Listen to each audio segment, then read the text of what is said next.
America 10,000 സൈനികരെ നാറ്റോയുടെ eastern ഫ്ലാങ്കിൽ നിന്നും മാറ്റാൻ പോകുന്നുവെന്ന വാർത്ത കഴിഞ്ഞ വീഡിയോയിൽ നമ്മൾ അറിഞ്ഞതാണ്. ഇതിനിടയിൽ റഷ്യ ഉക്രൈൻ യുദ്ധത്തിൽ 2 പ്രധാനപ്പെട്ട സംഭവങ്ങൾ നടന്നു.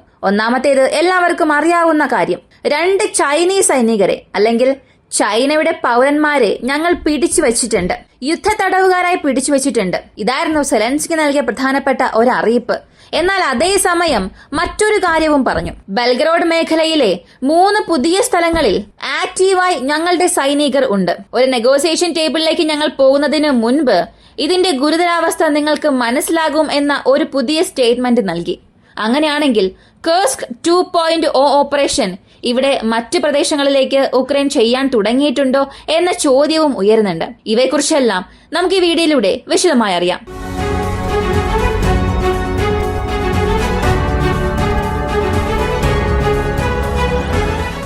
ആദ്യം ഈ ചെറിയ ചെറിയ അപ്ഡേറ്റ്സ് അറിയാം. അവസാനമായി ചൈനീസ് സൈനികരെ കുറിച്ച് അറിയാൻ ഒരുപാട് കാര്യങ്ങളുണ്ട്. ആദ്യം അറിയേണ്ടത്, റഷ്യയെ സംബന്ധിച്ചിടത്തോളം ഒരു 17 സ്ഥലങ്ങളിൽ ഇന്നലെ അവർ ഒരു ഡ്രോൺ ആക്രമണം നടത്തി. ഇതിൽ പ്രധാനമായും ബാധിക്കപ്പെട്ടിരിക്കുന്നത് നിപ്രോബോസ്ക്, കാർഖീവ് പ്രദേശങ്ങളുമാണ്. അതും ഈ കാർഖീവ് പ്രദേശം എന്നത് റഷ്യയുടെ റീസൺ അസോൾട്ടിൽ ഇത്രത്തോളം ഒരു വലിയ ഡ്രോൺ ആക്രമണം കണ്ടിട്ടേ ഇല്ലാത്ത രീതിയിലുള്ള ഒരു സിവിയർ ആക്രമണം. 30 പേരോളം ഇതിൽ ബാധിക്കപ്പെട്ടിട്ടുണ്ടാകാം. റഷ്യ ഇത്തവണ ആക്രമിച്ചിരിക്കുന്നതെല്ലാം ഉക്രൈന്റെ സിവിലിയൻ ബിൽഡിംഗ്സിനെയാണെന്ന് സെലൻസ്കി ഒരു വലിയ കുറ്റാരോപണം നടത്തി. എന്നാൽ 2 ദിവസത്തിന് മുൻപ് 24 മണിക്കൂറിനുള്ളിൽ 7 റഷ്യൻ പ്രദേശങ്ങളിൽ വലിയൊരു ആക്രമണം നടത്തിയതും ഇതേ സെലൻസ്കിയാണ്. സത്യത്തിൽ സെലൻസ്കിയെ സംബന്ധിച്ചിടത്തോളം ഉക്രൈൻ ജനങ്ങൾ ബാധിക്കപ്പെടുന്നത് എത്രത്തോളം സത്യമാണോ അതേ കാര്യങ്ങൾ തന്നെ ഇദ്ദേഹം റഷ്യയ്ക്കുള്ളിലും ട്രിഗർ ചെയ്യുകയാണ്. ഈ പറയുന്നതിൽ ആർക്കെങ്കിലും എന്തെങ്കിലും അഭിപ്രായ വ്യത്യാസമുണ്ടെങ്കിൽ നിങ്ങൾക്കത് കമന്റിൽ പറയാം. പക്ഷെ അതിനു മുൻപ് ഞാൻ ഈ പറയുന്ന ഒരു കാര്യം നിങ്ങളൊന്ന് ചിന്തിച്ചു നോക്കുക. എനർജി ഇൻഫ്രാസ്ട്രക്ചറിൽ യാതൊരു അറ്റാക്കും ചെയ്യാൻ പാടില്ല എന്നുള്ളത് റഷ്യയ്ക്കും ഉക്രൈനും ഇടയിലുണ്ടായ ഒരു പ്രധാനപ്പെട്ട സീസ് ഫയർ ആയിരുന്നു. എന്നാൽ ഇവയെല്ലാം വയലേറ്റ് ചെയ്യുന്നത് പോലെ സെലൻസ്കി ഒരു കാര്യം ചെയ്തുകൊണ്ടിരിക്കുമ്പോൾ റഷ്യ എങ്ങനെയാണ് പ്രതികരിക്കാതിരിക്കുക? ഇതാണ് മനസ്സിലാകാത്തത്. ഇദ്ദേഹം എന്തെങ്കിലും ഒരു കാര്യം ചെയ്യുകയും റഷ്യ ട്രിഗർ ചെയ്യുകയും ചെയ്യും. എന്നാൽ അതിനുശേഷം സംഭവിക്കുന്ന എല്ലാ കാര്യങ്ങളും മാത്രമാണ് ഹൈലൈറ്റ് ചെയ്ത് സംസാരിക്കുന്നത്. അത് വെസ്റ്റേൺ മാധ്യമങ്ങളായാലും ഉക്രൈൻ മാധ്യമങ്ങളായാലും മുൻപ് നടന്ന യാതൊരു സംഭവവും പുറത്ത് പറയുന്നില്ല. ഇതാണൊരു വലിയ പ്രശ്നമായി മാറിക്കൊണ്ടിരിക്കുന്നത്. ഇപ്പൊ കാർഖീവിൽ നടന്നുകൊണ്ടിരിക്കുന്ന ഈ ഡ്രോൺ അറ്റാക്കും സിവിലിയൻ ബിൽഡിംഗ്സിലാണ് ഇവർ ചെയ്തത്. കാഷ്വാലിറ്റീസ് കൗണ്ട് ഇവിടെ സംഭവിച്ചിട്ടില്ല. ഇഞ്ചുറീസ് അധികമുണ്ടെന്ന് പറഞ്ഞിട്ടുണ്ട്. മറ്റുള്ള യാതൊരു മീഡിയ പ്രൂഫും ഇവരെ കൊണ്ട് നൽകാനും സാധിച്ചിട്ടില്ല. അടുത്ത് ഈ റഷ്യയ്ക്കും ഉക്രൈനും ഇടയിൽ ഉണ്ടാകുന്ന ഈ ഒരു യുദ്ധം കാരണം കൂടുതൽ ലാഭമുണ്ടാകാൻ പോകുന്നത് അമേരിക്കയ്ക്കാണ്. അമേരിക്കയ്ക്കും ഉക്രൈനും ഇടയിലുള്ള മിനറൽ ഡീൽ, പ്രധാനപ്പെട്ട റെയർ എർത്ത് എലമെന്റ്സ് എടുക്കുന്ന ഈ ഡീലിൽ എത്രയും പെട്ടെന്ന് ഒരു ഒപ്പിടൽ നടക്കും. ഇതിന്റെ ഒരു റിവാലുവേഷൻ ഞങ്ങൾ നടത്തും. ഉക്രൈന് അമേരിക്കയെ കൊണ്ട് എന്തെല്ലാം നൽകാൻ സാധിക്കും, ഉക്രൈന് ഇത് കാരണം എന്തൊക്കെ നേട്ടങ്ങൾ ഉണ്ടാകാൻ പോകുന്നു എന്നുള്ളതൊക്കെ വീണ്ടും ഞങ്ങൾ ചർച്ച ചെയ്ത് ഈ പദ്ധതിയിൽ ചേർക്കാൻ പോവുകയാണ്. വരും ദിവസങ്ങളിൽ തീർച്ചയായും അമേരിക്കയ്ക്കും ഉക്രൈനും ഇടയിൽ ഇങ്ങനെ ഒരു ഡീൽ ഉണ്ടാകാൻ പോകുന്നതായി ഉക്രൈൻ ഫോറിൻ മിനിസ്ട്രി സിപ്സ്കി ഒരു കാര്യം പറഞ്ഞു. അപ്പോ ഇവരെ സംബന്ധിച്ച് ഈ റെയർ എർത്ത് എലമെന്റ്സ് എന്നത് അമേരിക്കയ്ക്ക് നൽകുക തന്നെ ചെയ്യും. എന്നാൽ ഇതെന്ത് വിലയ്ക്ക് നൽകാൻ പോകുന്നു എന്നുള്ളത് ഇവർ മനസ്സിലാക്കിയോ ഇല്ലയോ എന്നുള്ളതാണ് അറിയാത്തത്. അമേരിക്ക ഇക്കാര്യത്തിൽ നിന്നും ഒരല്പം പോലും പിന്നോട്ട് പോകാനേ പോകുന്നില്ല. ഇത്രത്തോളം ഒരു വലിയ നിധി ഉക്രൈനുള്ളിലുണ്ടെന്ന് അറിഞ്ഞാൽ ട്രംപ് ഒരിക്കലും അത് ഉപേക്ഷിച്ച് പോകില്ല. അദ്ദേഹം അത് ഉപേക്ഷിക്കാനുള്ള ചാൻസ് 1% പോലും ഇല്ല. എന്നിട്ട് പോലും വീണ്ടും ഈ മിനറൽ ഡീലിനെ വെച്ചുകൊണ്ട് തന്നെ അമേരിക്കയെ എന്തെല്ലാം ചെയ്യാൻ കഴിയുമെന്നുള്ളത് ഉക്രൈൻ ട്രൈ ചെയ്തുകൊണ്ടിരിക്കുകയാണ്. അമേരിക്കയെ കുറിച്ച് പറയുമ്പോഴാണ് മറ്റൊരു കാര്യം ഓർമ്മ വന്നത്.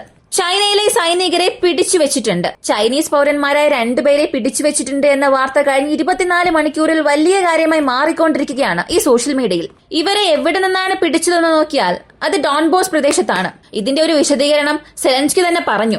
6 വ്യക്തികളെ ഉക്രൈൻ സൈനികർ ഇന്നലെ രാത്രി മുതൽ നിരീക്ഷിക്കുകയായിരുന്നു. അവർ സംസാരിക്കുന്ന ഭാഷ അല്ലെങ്കിൽ അവരുടെ യുദ്ധ രീതി ഇതെല്ലാം വച്ചു നോക്കുമ്പോൾ റഷ്യൻ സൈനികരുമായും യോജിക്കുന്നില്ല, നോർത്ത് കൊറിയൻ സൈനികരുമായും യോജിക്കുന്നില്ല.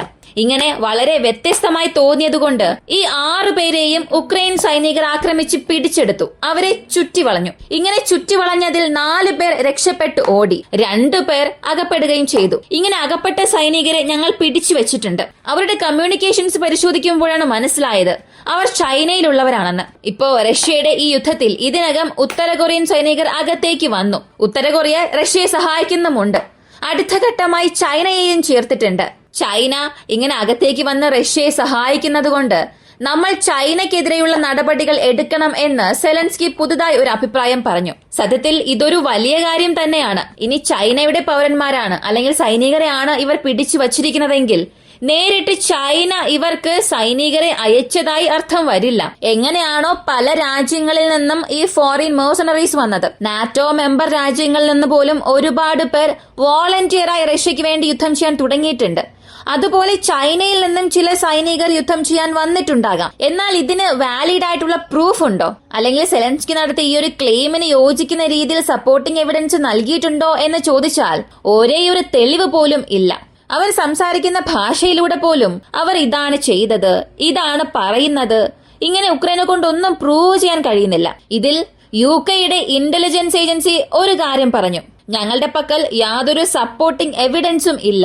ഉക്രൈന്റെ പക്കൽ നിന്നും ഇങ്ങനെ ഒരു ക്ലെയിം വന്നു, പക്ഷേ ഇതിനെ സപ്പോർട്ട് ചെയ്യുന്നത് പോലെ ഞങ്ങളുടെ പക്കലും യാതൊരു തെളിവുമില്ല. ഉക്രൈന്റെ പക്കലും ഇതിനെ സപ്പോർട്ട് ചെയ്യുന്ന രീതിയിൽ യാതൊരു തെളിവും ഇല്ല എന്ന് പറഞ്ഞു. അമേരിക്കയും ഇതിനിപ്പോ റിയാക്ട് ചെയ്തിട്ടുണ്ട്. അവർ പറഞ്ഞത് ഇക്കാര്യങ്ങളെല്ലാം വളരെ ഡിസ്റ്റർബിംഗ് ആണ്. ഇപ്പോ ചൈനയുടെ സൈനികർ അകത്തുണ്ടോ ഇല്ലയോ എന്നുള്ളത് പോലും ഞങ്ങൾക്കറിയില്ല.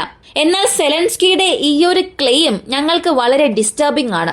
യൂറോപ്പിന്റെ സുരക്ഷയ്ക്ക് ചൈന കാരണം ഒരു പ്രശ്നം വരുന്നതായാണ് അവർ ഒരു ക്ലെയിം നടത്തിയത്. യൂറോപ്പിന്റെ സുരക്ഷയ്ക്കും ഇപ്പൊ പിടിച്ചു വച്ചിരിക്കുന്ന സൈനികർക്കും യാതൊരു ബന്ധവും ഇല്ല. ഇനി ഒരു പക്ഷേ ഇത് ചൈനയിലുള്ള സൈനികരാണ് അല്ലെങ്കിൽ ചൈനീസ് സിറ്റിസൺസ് ആണ് എങ്കിൽ പോലും ഇതിന്റെ അനന്തരഫലം എന്നത് റഷ്യ ഉക്രൈൻ സംബന്ധിക്കുന്ന യുദ്ധത്തിൽ അവർക്കുള്ളിലാണ് തീരുമാനിക്കേണ്ടത്. അതല്ലാതെ ഇതിൽ മറ്റ് രാജ്യങ്ങളൊന്നും തലയിടേണ്ട യാതൊരു കാര്യവും ഇല്ല എന്ന് അമേരിക്ക പറഞ്ഞു. ഈ ചൈനീസ് സൈനികരെ പിടിച്ചു വെച്ചിട്ടുണ്ട് എന്ന കാര്യം സെലൻസ്കി അദ്ദേഹത്തിന്റെ ടെലഗ്രാം ചാനൽ തന്നെ കൊടുത്തിട്ടുണ്ടായിരുന്നു. ടെലഗ്രാം ID ഞാൻ ഇവിടെ കാണിക്കുന്നുണ്ട്, നിങ്ങൾക്ക് അത് പോയി പരിശോധിക്കാം. വീഡിയോ കണ്ടതിനു ശേഷം നിങ്ങൾ അതൊന്ന് സേവ് ചെയ്ത് നോക്കുക, അല്ലെങ്കിൽ ഇത് ഡൗൺലോഡ് ചെയ്ത് സേവ് ചെയ്യുമ്പോൾ അതിൽ എന്താണ് പേര് കൊടുത്തിരിക്കുന്നത് എന്ന് നിങ്ങൾ ശ്രദ്ധിക്കണം. അതിന് ഹെഡിങ് നൽകിയിരിക്കുന്നത് നോർത്ത് കൊറിയൻ സൈനികർ പാർട്ട് 2 എന്നാണ്. ഇവിടെ ഒരു കാര്യം മനസ്സിലാകുന്നില്ല, പിടിച്ചു വച്ചിരിക്കുന്നത് ചൈനീസ് സൈനികരാണെന്നും പറയുന്നു, എന്നാൽ ആ ഡോക്യുമെന്റിന്റെ പേര് നോർത്ത് കൊറിയൻ സൈനികർ എന്നാണ് ഉള്ളത്. അപ്പൊ ഇതിൽ ഏതാണ് സത്യം? ഒരു പക്ഷേ ഏതെങ്കിലും രീതിയിലുള്ള എറർ കാരണം സംഭവിച്ചതാണോ, അല്ലെങ്കിൽ മറ്റെന്തെങ്കിലും പ്രൊപ്പഗണ്ടയ്ക്ക് വേണ്ടി ഇത് ചെയ്യുന്നതാണോ? ഒന്നും മനസ്സിലാകുന്നില്ല. ഇതിനിടയിൽ ചൈനയുടെ അംബാസിഡറെ വിളിച്ച് ഇതിനായിട്ടുള്ള ഒരു വിശദീകരണം ചോദിച്ചു. നിങ്ങൾ എന്താണ് മറുപടി പറയുന്നത്? നിങ്ങളുടെ രാജ്യത്തിലുള്ള സൈനികർ ഇവിടെ യുദ്ധം ചെയ്യുന്നുണ്ട്, നിങ്ങളുടെ രാജ്യത്തിലുള്ള പട്ടാളക്കാർ ഇവിടെ ഞങ്ങൾക്ക് എതിരെ ഇത്രയേറെ പ്രശ്നങ്ങൾ നടത്തുന്നുണ്ട്, ഒരു വിശദീകരണം നൽകണം എന്ന്. അങ്ങനെയാണെങ്കിൽ ഈ റഷ്യ ഉക്രൈൻ എടുത്തു നോക്കിയാൽ ഏകദേശം 180ഓളം ഫോറിൻ മേഴ്സണറീസിനെ, ഉക്രൈൻ അല്ലാത്തവരെ റഷ്യ പിടിച്ചു വെച്ചിട്ടുണ്ടായിരുന്നു, കൊന്നിട്ടുമുണ്ട്. അതിനൊന്നും യാതൊരു രാജ്യവും ഉത്തരം പറഞ്ഞിട്ടില്ല, അല്ലെങ്കിൽ യാതൊരു രാജ്യവും ഇതിനായിട്ടുള്ള ഒരു വിശദീകരണം നൽകിയിട്ടും ഇല്ല. ഇത്രത്തോളം വലിയൊരു ചർച്ചയായിട്ടും ഇല്ല. അപ്പോ ഇപ്പോ സംഭവിച്ചിരിക്കുന്ന ഈ ഒരു കാര്യങ്ങൾ തീർച്ചയായും ചൈനയുടെ പൗരന്മാരാണെങ്കിൽ ഇതിന് ചൈന മറുപടി പറഞ്ഞേ മതിയാകൂ. ഇവർ എവിടെ നിന്നാണ് പോയത്, അല്ലെങ്കിൽ ഇവർ ചൈന ഗവൺമെന്റിൽ നിന്നും അനുമതി വാങ്ങിയിട്ടാണോ പോയത്, ഇനി അതല്ല അവരുടെ സ്വന്തം താല്പര്യത്തിലാണോ പോയത്, റഷ്യയ്ക്കുള്ളിൽ ഇതിനു മുൻപേ താമസിച്ചവരാണോ, ഒന്നും അറിയില്ല. ഒരുപക്ഷെ അവർ ഫോറിൻ മേഴ്സണറീസ് ആണ്.